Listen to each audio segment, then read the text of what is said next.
Bienvenue à l'échiquier international en direct de Al24 News. Alors, l'escalade se poursuit au 8e jour avec la 17e salve de riposte des missiles Sigil-3. Les événements se précipitent avec le Conseil de sécurité qui s'est réuni pour discuter de l'escalade alors qu'à Genève, les pays européens en rendez-vous avec le ministre des Affaires étrangères iranien qui, lui, refuse d'emblée que les discussions portent sur autre chose que le nucléaire. Durant ce temps, les missiles iraniens continuent de pleuvoir sur les villes de Haïfa et de Tel Aviv en semant la panique sur les sionistes qui, de leur existence de colons, n'ont jamais connu pareil moment de peur. La riposte iranienne a gâché les vacances de la population sioniste, se prélassant nonchalamment sur les plages et sous le soleil, se souciant très peu du sort des Palestiniens se trouvant pourtant juste à quelques mètres qui, eux, meurent et souffrent dans l'indifférence. Retour sur ce bouleversement au Moyen-Orient.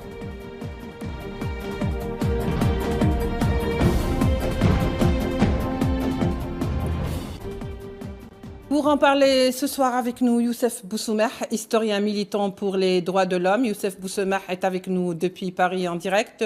Bonsoir. Bonsoir à vous et merci de votre invitation.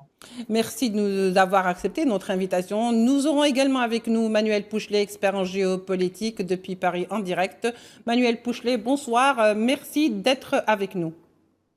Bonsoir madame et merci beaucoup pour votre invitation.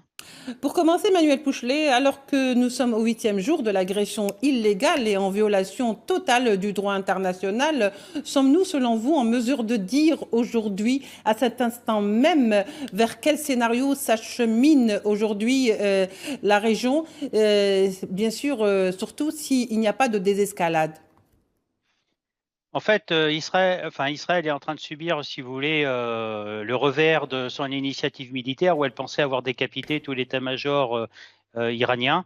Et force est de constater que l'Iran s'organise, l'Iran frappe en profondeur, l'Iran frappe des objectifs divers sur tout le territoire israélien avec des nouvelles technologies qui, à mon avis, n'avaient pas été sous-pesées dans la planification militaire. Et en même temps, on s'aperçoit aussi que l'Iran est capable de frapper l'activité économique d'Israël avec une rare violence, mais en même temps, c'est un message fort qui est adressé aussi aux autorités israéliennes en leur faisant bien comprendre que malgré la disparition de certains chefs militaires, le système de commandement iranien est toujours intact. Maintenant, il est très difficile, vous savez, de faire des hypothèses concernant cette escalade en cours pendant ces affrontements. On a enfin, on va dire, un volet diplomatique qui semble s'ouvrir du côté des Européens à Genève, en espérant, si vous voulez, malgré les résolutions du Conseil de sécurité, trouver un compromis parce que la région s'aperçoit, et peut-être Benjamin Netanyahou est en train de s'apercevoir que finalement, il a beaucoup trop sous-estimé les capacités de riposte de l'Iran. Il est peut-être temps enfin d'ouvrir des négociations. C'est ce qui est peut-être intéressant à partager ce soir comme information. Nous n'entendons plus, bien entendu, le guide suprême, M. Khamenei, oui. Mais sachez une chose, c'est le système de commandement, on va dire, iranien semble intact et je pense que c'est peut-être la surprise, mais en même temps, l'engagement de vecteurs hautement technologiques comme les Mercy de dernier cri, où justement Israël n'est pas capable de les arrêter pour une raison simple, c'est qu'elle utilise son dôme de fer dans un premier temps où les Iraniens ont parfaitement compris le système de saturation, mais également le système Arrow américain qui vient en complément. Mais pour que ces deux systèmes fonctionnent parfaitement, il faut qu'ils soient parfaitement interopérables, c'est-à-dire être capables de dialoguer entre eux et de coordonner leurs actions. Et c'est peut-être cela pourquoi l'Iran arrive à frapper en profondeur. Mais je le rappelle, l'Iran a une maîtrise parfaite technologique de son armement. C'est un contradicteur tenace et je pense qu'Israël est en train de l'apprendre à ses dépens ce soir. Oui, alors est-ce que réellement, Youssef Boussoumeh, aujourd'hui, l'entité sioniste aurait sous-estimé l'Iran en entreprenant ces attaques, réellement? Oui, je rejoins notre ami invité. Effectivement, il semble que l'entité sioniste est sous-estimée. En fait, l'action de l'entité sioniste était basée sur deux points. Vous savez, le premier, c'est choc et effroi. Choc et effroi, c'était le nom de l'opération contre l'Irak de Bush en 2003. Oui. Et cette opération, comment choc et effroi, c'est-à-dire frapper très rapidement, décapiter, et aussitôt comment imposer donc à l'ennemi une reddition. Et effectivement, les choses ne sont pas passées comme cela. L'autre pari, c'était que les Américains allaient intervenir très rapidement. Et d'ailleurs, c'est l'inquiétude que j'ai actuellement. Je ne accorde absolument aucune confiance dans ces remuements diplomatiques. On a vu dans le passé à quel point comment disons la tactique d'endormissement était vraiment une tactique pratiquée par l'entité sioniste et les impérialistes américains. On l'a vu au Liban, malheureusement, à Beyrouth. Donc, de ce point de vue, il faut rester très, très prudent. Mais toujours est-il qu'effectivement, eh bien, l'entité sioniste a absolument sous-estimé comment cette réaction, d'autant qu'on l'a dit, le système antimissile israélien est un système multicouche. Alors, on l'a dit, il y a bombe de fer, il y a Front de David, etc., il y a Arrow, mais il s'avère que les Iraniens ont envoyé dans un premier temps tout ce que je pourrais qualifier de leur ferraille, hein, de missiles, de façon à saturer le système. Une étude récente que j'ai lue dans la presse américaine dit que l'entité sioniste ne peut pas, à ce rythme, envoyer des antimissiles pour 10 jours encore seulement. Hein. C'est-à-dire qu'au bout de 10 jours, vu le prix exorbitant de chaque missile antimissile, eh bien, je crois que là, l'entité sioniste va se trouver devant un seuil. Il faut savoir que pour un missile iranien, pour le contrer, il faut envoyer une dizaine de missiles antimissiles et que le coût exorbitant des millions de dollars chacun ne rend pas ça possible. Autre chose, les Iraniens n'ont pas jusqu'à présent utilisé tous leurs missiles les plus performants. Oui. Et on voit bien qu'actuellement, le dôme de fer est en train de s'effondrer progressivement. De l'aveu même de l'entité sioniste, eh bien, on dit qu'ils ne font aujourd'hui qu'il a perdu 25% à 30% de ses capacités, oui. ce dôme de fer. Oui. Voilà. Donc, tout cela rend effectivement très, très problématique. Et en tout cas, l'offensive qui se voulait très rapide est un échec. Aujourd'hui, tout dépendra de l'attitude des États-Unis. Est-ce que finalement, Manuel Pouchelet, les sionistes ont manqué à ce point de stratégie, j'allais dire, en entamant cette frappe ou en lançant cette frappe? Est-ce qu'elle a été à ce point mal calculée qu'ils croyaient être eux-mêmes peut-être surpuissants, suprapuissants, puisqu'ils pensaient que leur dôme de fer leur évitera beaucoup de contre-attaque, alors que, comme disait à l'instant Youssef Boussemar, du témoignage même des Israéliens et des sionistes, le dôme de fer a perdu quand même plus de la moitié de ses capacités en l'espace seulement de 8 jours. Alors, que dire si l'escalade continue, justement? Je pense que les Iraniens ont compris une chose, c'est qu'ils vont inscrire leur opération dans le temps long, alors que les Américains et les Israéliens sont plutôt habitués au temps rapide. Et force est de constater que, de toute façon, le dôme de fer avait déjà montré, si vous voulez, de sérieuses limites lorsqu'il y avait eu des attaques, notamment du Hezbollah et combinées avec d'autres groupes situés en Syrie, où justement il y avait déjà eu des saturations avec des tirs de roquettes. Alors autant vous dire qu'une roquette ne va pas du tout à la même vitesse qu'un missile, alors que là, les missiles, si vous voulez, qui sont employés, excusez-moi, par Téhéran, sont nettement plus rapides et qu'à l'heure actuelle, il n'y a pas spécialement de système efficace pour les contrer. En revanche, il y a un volet économique que l'on peut aussi parler, c'est que depuis le début des opérations israéliennes à Gaza, ils ont quand même dépensé 85 milliards de dollars. Imaginez cette somme convertie en construction d'infrastructures et de développement du pays, elle est passée dans la guerre à se lancer des projectiles, si vous voulez, à défendre différentes terres. Je pense que de toute façon, ils ont, comment dirais-je, pour utiliser une petite métaphore, ils ont foulé au pied un nid de frelons et je pense qu'ils ne s'y attendaient pas. Un petit peu, si vous voulez, comme la configuration des Américains à Mogadiscio en Somalie, lorsqu'ils ont été amenés à être obligés de combattre sur la nuit, alors qu'en fait, ils pensaient, je dis bien avec erreur, ils avaient sous-estimé les Somaliens à l'époque qui étaient capables de leur contrer leurs offensives. Je pense qu'aujourd'hui, Israël, il faut savoir que c'est une petite armée, elle est renforcée de réservistes qui sont pourtant formés et aguerris, mais force est de constater qu'avec cette nouvelle escalade, elle va encore une fois tirer les enseignements, comme on dit dans le milieu militaire, les leçons apprises et les leçons retenues, qui vont être, comment dirais-je, soumises après les opérations à l'étude. Est-ce qu'il faut former les personnels, etc. Peut-être que le dôme de fer ne fonctionne pas bien aussi pour des raisons différentes que nous ne connaissons pas. Je n'ose pas parler de cyberattaques parce que c'est un système qui est très particulier et hautement technologique. Mais en tous les cas, ce qui est inquiétant pour Israël, c'est qu'aujourd'hui, le sentiment, les Iraniens ont peut-être réussi un tour de force en faisant penser à la population israélienne qu'elle n'était plus protégée par cette avancée technologique qui jusqu'à présent dominait sa sécurité. Et l'objectif de l'Iran, c'est aussi d'attaquer plusieurs cibles en même temps pour démontrer ses capacités.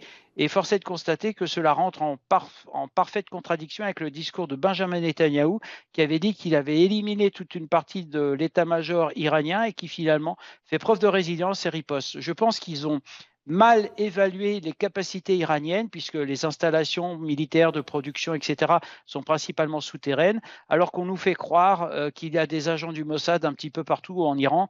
J'ai un petit peu du mal à le croire.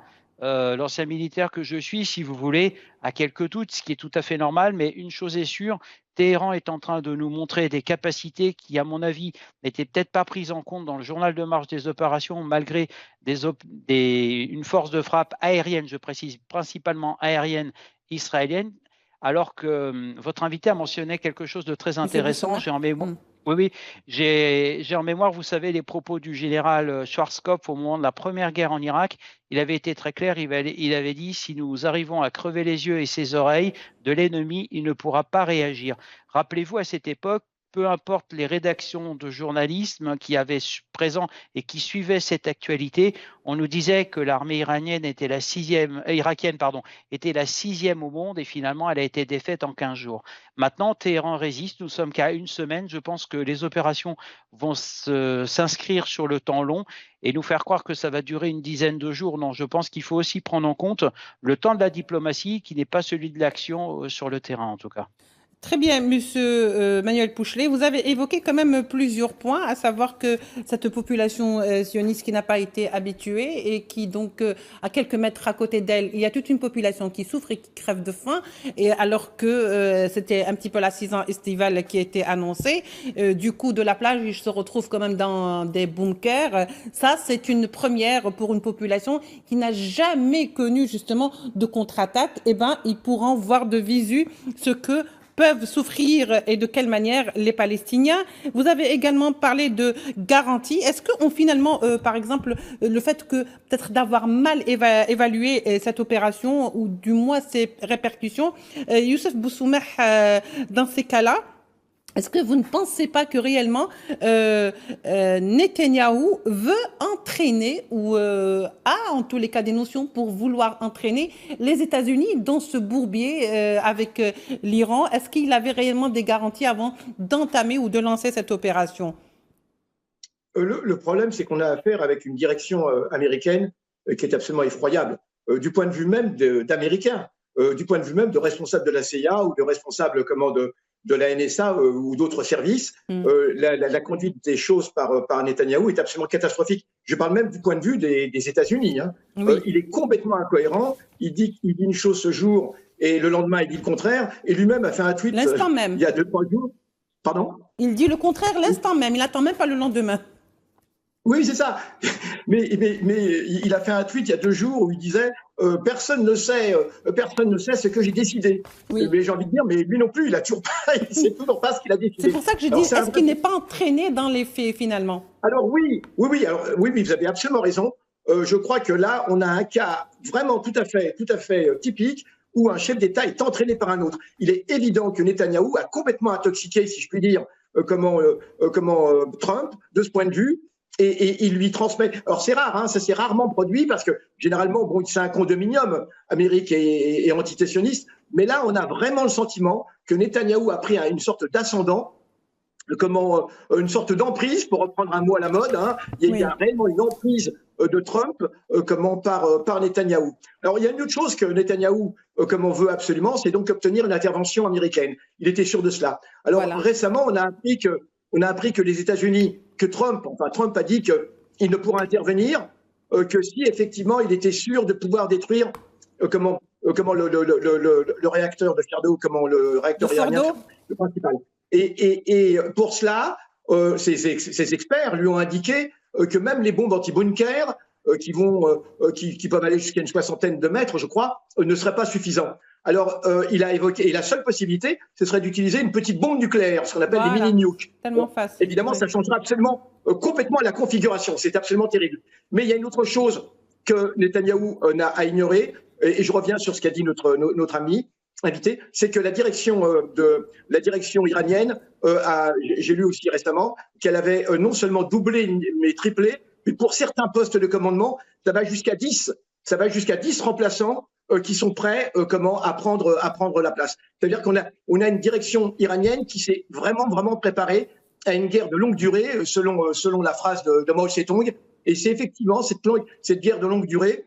Je ne suis pas sûr que les États-Unis et Netanyahou s'y attendaient. D'autant plus que l'électorat de Netanyahou, on l'a vu aussi récemment, est absolument hostile. Il y a des sondages qui ont été faits, est absolument hostile à cette guerre. Et c'est aussi à cela qu'est confronté Netanyahou.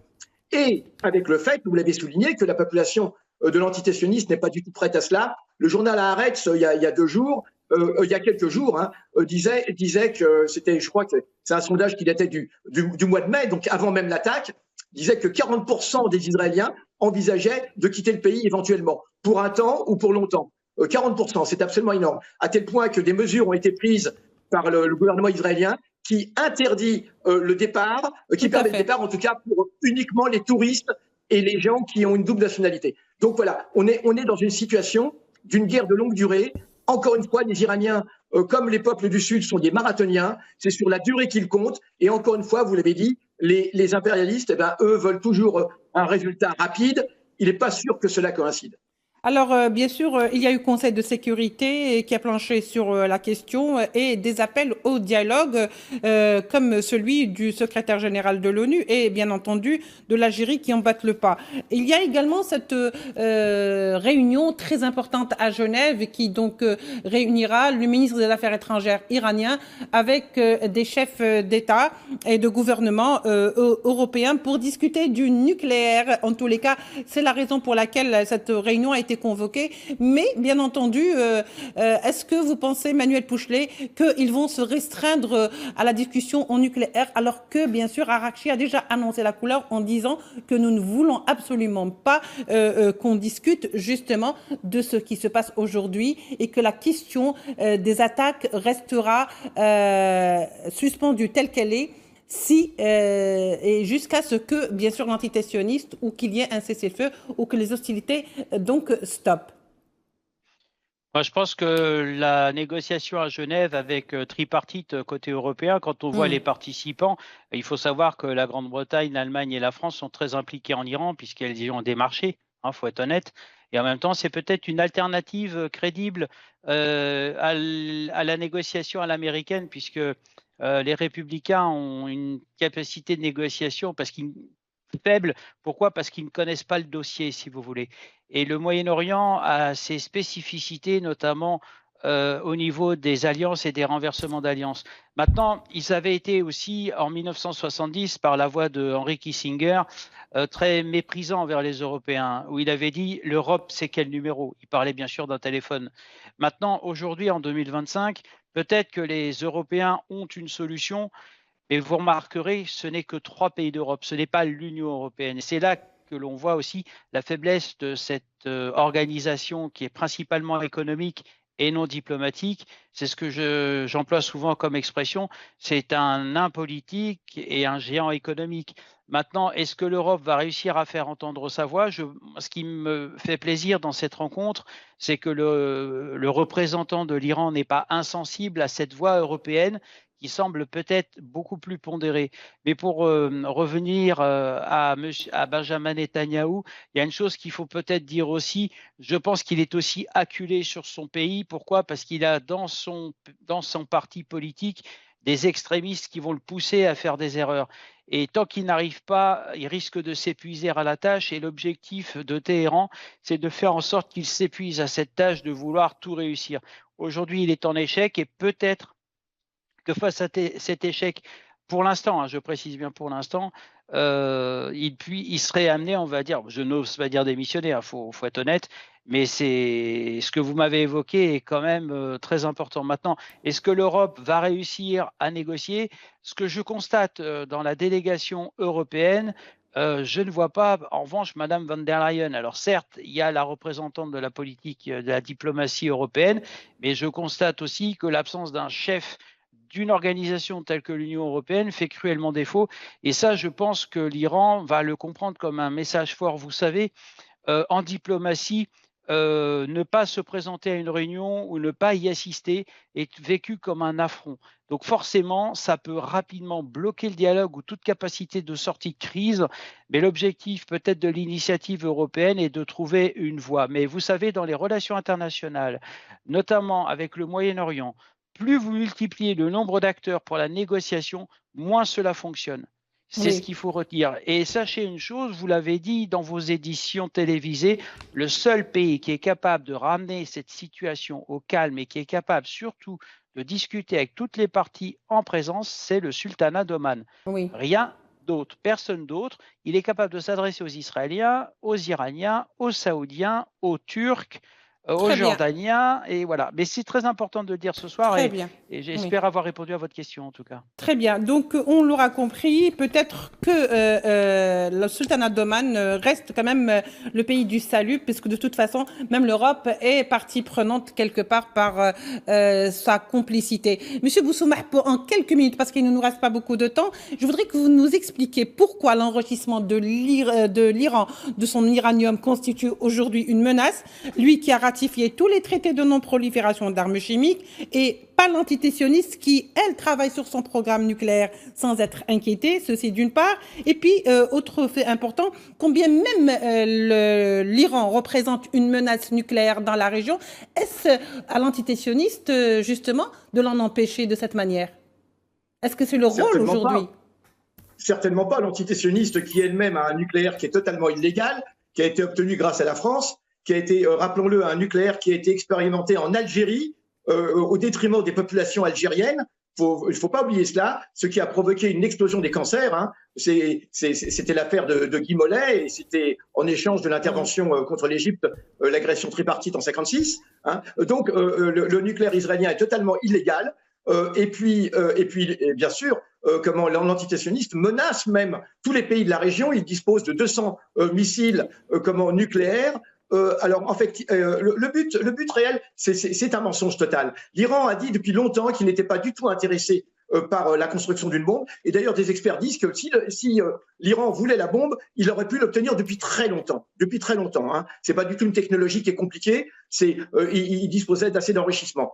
Donc, le but de l'Iran est d'assurer son indépendance économique par son indépendance énergétique. Et c'est la raison pour laquelle il enrichit effectivement de l'uranium pour un certain nombre de centrales certaines qui sont opérantes et d'autres pas encore, mais qu'il prévoit. Donc c'est un mensonge total. Il n'y a jamais eu de danger nucléaire iranien. Et d'ailleurs, les Occidentaux le disent, la CIA le disent, tous les services de renseignement occidentaux le disent. Il n'y a pas de danger, c'est une fabrication, c'est un mensonge du même type que les mensonges américains pour justifier la guerre d'Irak. Par rapport à l'Irak, les armes de destruction massive. Très bien, merci beaucoup, Monsieur Boussoumah, pour cet éclairage. Je rappelle que vous êtes historien et militant pour les droits de l'homme et ou fervent même défenseur des droits des Palestiniens. Était avec nous également Manuel Pouchelet, donc analyste de géopolitique. Tous les deux étaient en direct avec nous depuis Paris. On se retrouvera demain pour de nouveaux numéros de l'Échiquier International. Au revoir.